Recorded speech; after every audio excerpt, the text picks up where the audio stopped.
ایک تو ڈپارٹمنٹ نہیں ہوتی جسے ڈیل کرنا ہوتا ہے، تو جو چیف منسٹر ہے وہ کیونکہ ساری ڈپارٹمنٹس کا چیف ایگزیکٹو ہے تو وہ پھر اکراس منسٹیریل سیکٹرز وہ پھر کام کر سکتا ہے۔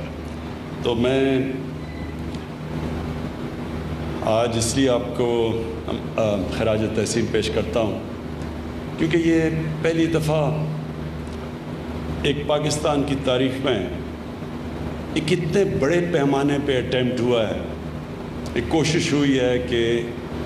ایک عام آدمی جو ساری زندگی کبھی سوچ بھی نہیں سکتا کہ اس کا اپنا گھر ہوگا، کیونکہ اس کے پاس کبھی اتنا کیش ہی نہیں ہوتا، اور کیونکہ آج تک پاکستان کی تاریخ میں مارگیج فائنینسنگ یعنی بینکس اگر پیسے والے لوگ ہوں تو شاید ان کو قرضہ مل جائے، لیکن جو غریب طبقہ ہے، جو سرکاری تنخواہ دار طبقہ، لوور لیول کا، جو مزدور ہیں، جو میکینکس ہیں، جو وہ لوگ جن کے پاس کبھی کیش نہیں ہوتا اپنا گھر بنانے کے لیے، تو یہ اس کے لیے اسپیشلی ٹارگٹ کیا گیا ہے، اور یہ ابھی تو 31 سائٹس چوز کی گئی ہیں۔ اچھا، اس کا میں بتا بھی دوں، یہ پیری اربن کا مطلب کہ یہ جو چھوٹے شہر ہیں، اس وقت پنجاب میں شروع ہوا ہے چھوٹے شہر، اور ان کے ساتھ بنائے گئے ہیں، شہروں کے ساتھ، تو پیری اربن کہتے ہیں کہ اربن بھی ہے اور ساتھ تھوڑا سا دیہات بھی ہے۔ اور یہ بالکل ٹھیک کہا کہ جنیجو صاحب نے جب بہت پہلے شروع کیے تھے تو وہ شہروں سے باہر تھے تو وہ خالی رہ گئے اور وہ بالکل اسکیم فیل ہو گئی۔ تو یہ جو بنائے جا رہے ہیں پہلے سے ان کی ڈیمانڈ ہے، یعنی لوگ پہلے سے ہی رجسٹریشن کی ہوئی ہے، لوگوں نے ڈیمانڈ دی ہوئی ہے کہ ہم یہاں رہنا چاہتے ہیں، اور ڈیمانڈ زیادہ ہے، ابھی تک ہمارے پاس گھر اتنے نہیں ہیں، لیکن اس کا جو مقصد ہے وہ یہ کہ وہ جو چیز کبھی پاکستان میں پہلے ہوئی نہیں، وہ پہلی دفعہ پاکستان میں اس طبقے کے لیے افورڈیبل ہاؤسنگ، اس طرح کی قسطوں میں وہ گھر اپنا گھر اس کا بن سکے جو کہ وہ کرایہ دیتا ہے۔ تو یہ 10,000 مہینے کی قسط پہ 10 سال میں اپنا گھر ہو جائے گا، لیکن اگر اس کو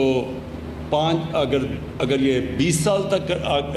اس کو آگے کر دیں تو یہ اور نیچے آ جائے گا، 5 اور 6,000 کے بیچ میں مہینے، 5 یا 6,000 کی قسط میں 20 سالوں میں گھر ان کا بن جائے گا۔ اور میں یہ سمجھتا ہوں کہ یہ پاکستان میں بہت دیر کر دی ہم نے، اور اس کی وجہ سے کیا ہوا، کیونکہ غریب اپنے گھر خرید نہیں سکتے تھے تو یہ کچی آبادیاں بننی شروع ہو گئی۔ آج کراچی کے اندر جو مجھے پریزنٹیشن دی گئی، تقریباً 40% کراچی کی آبادی کچی آبادیوں میں رہتی ہے۔ وہ اس لیے رہتی ہے کہ ان کے لیے کبھی کوئی ہاؤسنگ بنی نہیں، اور کچی آبادیوں میں کیوں اتنا بڑا عذاب ہے، نہ وہاں سیوریج سسٹم ہے، نہ وہ ان کی مالکانہ حقوق ہے، نہ وہاں لیگل کلیکشن لگ سکتے ہیں کیونکہ وہ لیگل ہی نہیں ہے کچی آبادیاں، اور کیونکہ وہ غریب طبقہ کسی نے آج تک پرواہ نہیں کی۔ تو 2 چیزیں کرنے جا رہے ہیں، ایک تو یہ پیری اربن کہ اب چھوٹے چھوٹے شہروں میں، سارے پنجاب کے اور یہ تحصیلوں میں، اور جو پلان ہے چیف منسٹر صاحب کا، ساری تحصیلوں میں یہ پروگرام شروع ہو جائے گا سال کے اینڈ میں۔ ابھی ہم 31 تحصیلوں میں شروع کر رہے ہیں، اور سال کے اینڈ میں سب تحصیلوں کے اندر انشاءاللہ یہ جو اس طرح کی ہاؤسنگ جو ابھی اس کی پریزنٹیشن دی گئی، اسی طرح کی ہاؤسنگ شروع ہو جائے گی۔ اس میں پنجاب گورنمنٹ کے علاوہ نیا پاکستان ہاؤسنگ میں جنرل حیدر آپ کو خاص طور پہ آپ کو بھی خراج تحسین پیش کرتا ہوں، کیونکہ یہ بڑا مشکل تھا، کیونکہ ابھی جو چیف سیکرٹری صاحب نے بتایا کہ کتنی زیادہ رکاوٹیں تھیں اور کتنی مشکلوں سے یہ رکاوٹیں ہٹائی گئی ہیں۔ پھر بینکوں کے ساتھ بات چیت کی گئی، اسٹیٹ بینک کے چیئرمین نے سارے بینکس کے ہیڈ سے بات کی، کیونکہ بینکوں کو بھی کوئی پریکٹس ہی نہیں ہے کہ چھوٹے لوگوں کو گھروں کے لیے قرضے دیے جائیں۔ پھر اس کے لیے ایک جو فورکلوجر لا، یہ قانون بڑی دیر سے عدالتوں میں پھنسا ہوا تھا،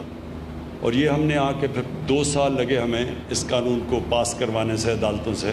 اس سے کیا ہوا کہ پہلی دفعہ بینک اب پیسے دینے کے لیے تیار ہو گئے۔ جب تک یہ قانون نہیں تھا